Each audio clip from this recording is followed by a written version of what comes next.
Okay, dear friends, I'm back. This time, I'd like to go through the process of the machine of Shuriken 1 on the Vulnhub, and I will add the link into the description section below so that you can download it.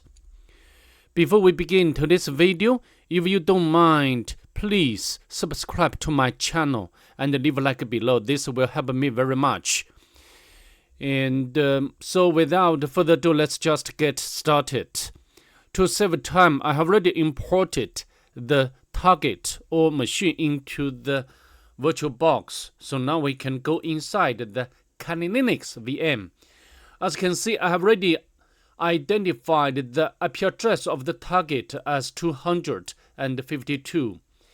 Then I did the nmap scanning with options like scene scan, version scan, the default script scan, and also the comprehensive scan as usual. And from the nmap scanning results, as you can see, the one open ports, which is 80, runs HTTP surface and also the actual version information.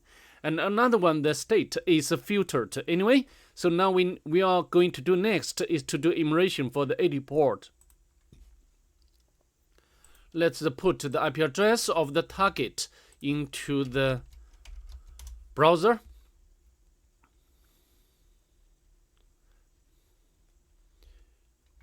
Maybe we also can use the Q command to speed this process. You know, as you can see, the Q command is much quicker, not like browser. And we can make a very quick walkthrough about this site. Yeah, I think there should be login, but I can tell you we cannot get such information. And let's scroll down. Here, as you can see, there are two JavaScript files, and which looks like very unusual, you know, from the file name. Of course, as usual, maybe you need to do some like direct emulation, but I think we cannot get such useful information. To save time, I will not do that now. So I'd like to make research on these two files.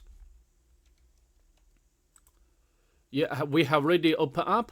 And here sign in, but we do not have any credentials to do that. And we can put the IP address. Yeah, I think this JavaScript is complicated to understand. So we can make a copy and go to the beautifier, you know, JavaScript. Pretty.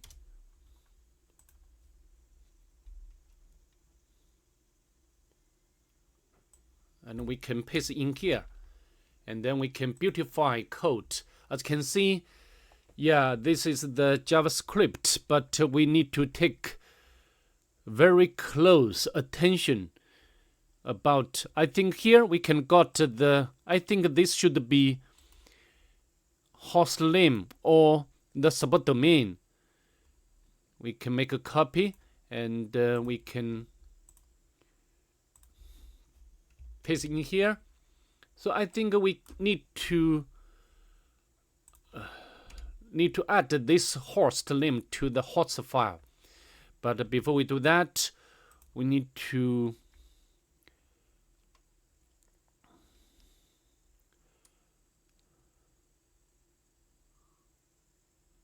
okay, that's it. Maybe we can make a copy. And you know, there is another file, and we can make a copy of this the path, the relative path. So we can make a copy and access this JavaScript.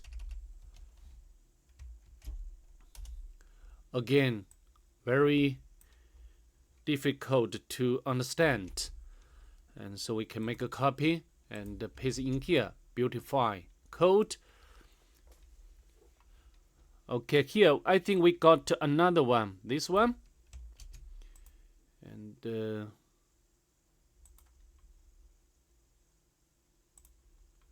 we can paste in here. Oh, not this one. Sorry about that. We need to copy this URL. Okay, so I think what we need to do now, we need to put the host name, both this one and this one, into the host file. We can use the Vim editor.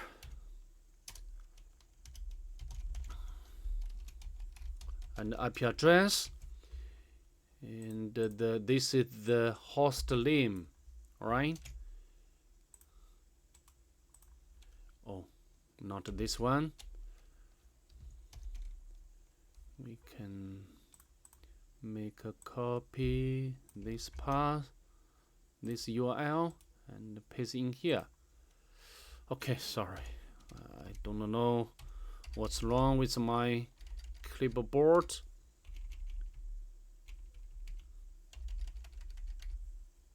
Okay, and also we can make a copy, and another one is broadcast, right? Broadcast. And then now let's write and quit. Of course, now we can use the GoBuster to do the directory immersion, but just I mentioned at the very beginning, we cannot get the useful information from this process. So I just go to the broadcast.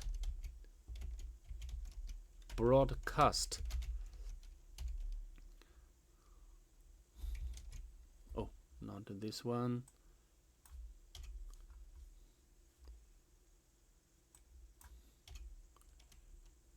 Let's hit enter, but it requires to supply the username and password. Of course, the admin is not working, so I think now we need to. Do you remember that this URL? It looks like this one has local file inclusion. You know the pattern. We are very familiar with this pattern, so we can use the Q command to retrieve or to test whether this parameter has LFI vulnerability. As you can see, it does. And I think this is the username. We can make a copy. And now we need to log in as. Oh no, not.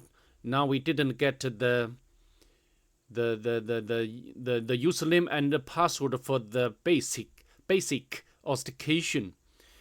So this site is running Apache too, and maybe the password is under this one, Apache 2 and HT access file, but nothing there. But we can check another file, password file.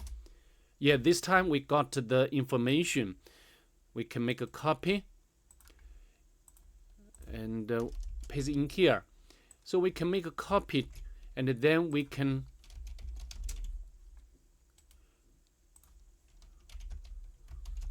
hash, and then you'll use the John the Ripper to crack the password. Because I have already cracked before, so the John the Ripper will not go through the process again. But we can use the John show hash. As you can see, we got the password and the username. We can make a copy.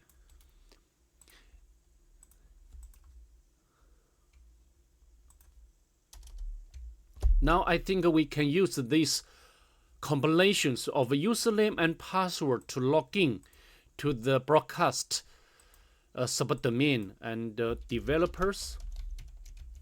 And the password should be this one. We can make a copy. Sign in. Yeah, I think this CMS is clip bucket, and if we check the source code, you can see, yeah. Let's scroll down. This is the version of the clip bucket version, and we can use the search exploit utility clip bucket. And as you can see, there are several exploits or vulnerabilities we can utilize. But of course, the first one, when I did this machine for the first time, I tried this one because this it's very easy for us to use, because this is a Metasploit module, but this will not work. But another one, this one is working, so we can make a copy of the exploit description, and we can use the same command, but the option is M. Now we got the content of this exploit.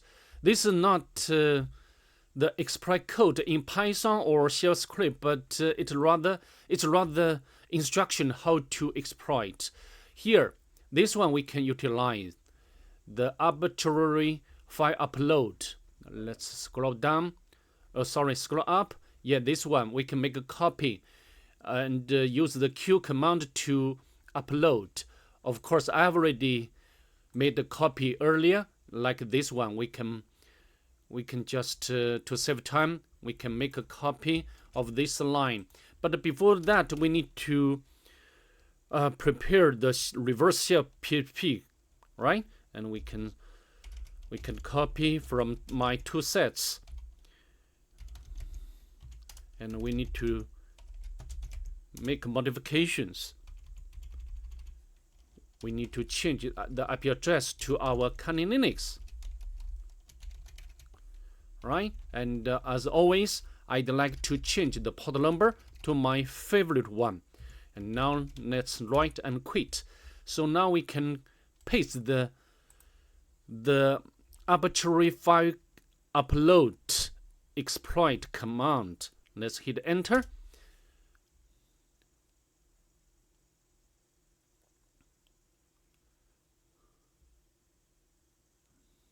But also right. Oh yeah, we need to specify the username and the password. We can make a copy. Yeah, this is very important because this is the prerequisite to access this CMS. I think it must be here. Yeah, we can make a copy. Then we can paste it in here. Yeah, success. So I think this should be the file name, and this one is the directory. So we can make a copy, and also this is the upper directory. So how do? We can, and the actions, and the directory should be this one, right? No. Make a copy. Action. And then we need to put the exact file name, which should be this one. We can get this information from the response. Okay, but the extension is PHP. But before we hit enter, we need to set up the listener, netcat listener first. Okay, and now we can run. Hit enter. As you can see, we have already got the shell or reverse shell.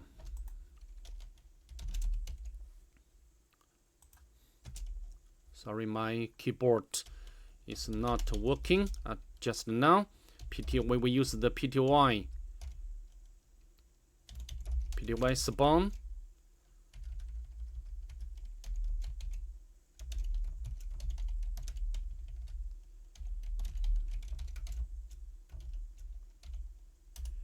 Okay. Oh, Python.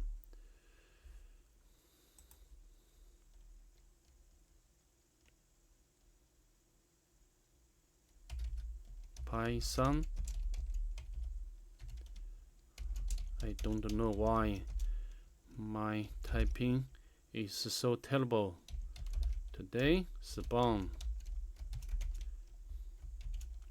bin bash. This should be working, and then we need to do some immersion. Yeah, there is just only one user server management. So what can we do? Of course, we need to make lateral movement to this user. We can check the sudo, and we can utilize the npm package manager to make lateral movement to this user. You know, of course, we can go to the GTF options.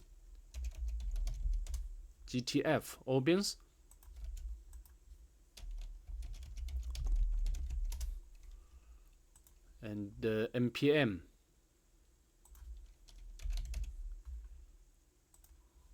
As you can see, we can follow this section to elevate or make lateral movement. So how to do it? We can go to the temp directory. So firstly, we need to set up or create the package. I think we can create on the Kali Linux and upload it. We can VM package JSON. And I already, of course, you can type in, but to save time, I just make a copy of this one. You can get this information from the GTF options website. And now, and we can paste in here. Okay, now let's write and quit. So we can set up the web server and download from the Kali Linux.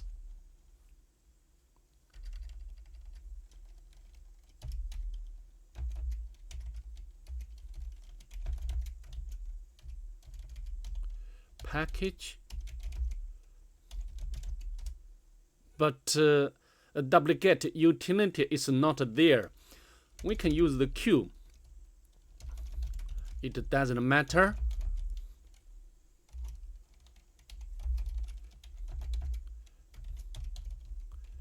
And the package, and we need to specify the O option and the name. And then we need to use this command. I already made a copy. Yeah, this one. We can build.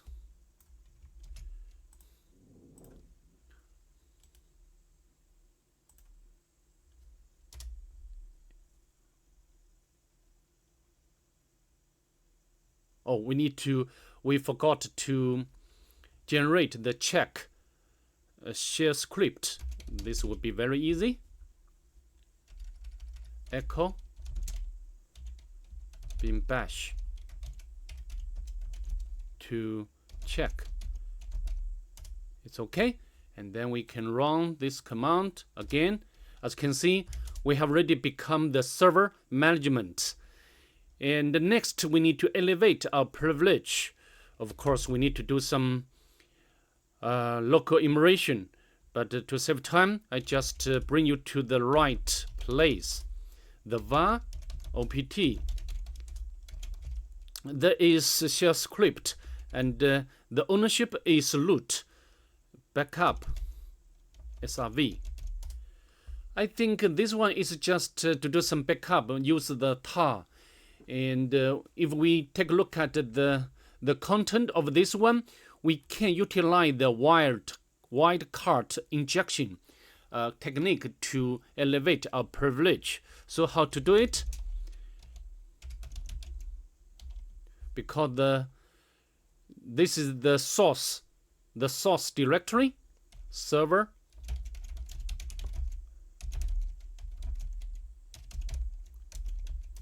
And how to do it? You just follow this instruction. We can make a copy.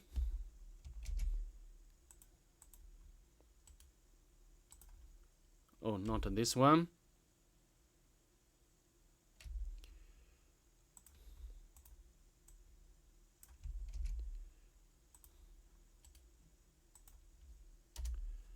no problem. And this one,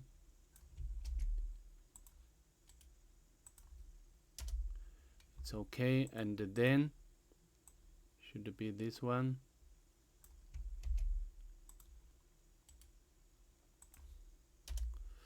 Because we are, I think we can make a reasonable guess the root user will run this shell script regularly or run as cron job. So I think after some time, and because we write this one, this user to the root group, and then we can, for example, here we can check the sudo. Now, as you can see, we have already has the right to run all commands. So next step would be very easy. We just sudo bin bash, and as you can see from the banner, we have already become the root user, and then we can get the root flag. Okay, so that's it. That's pretty much it. I hope to see you in the next one. Bye.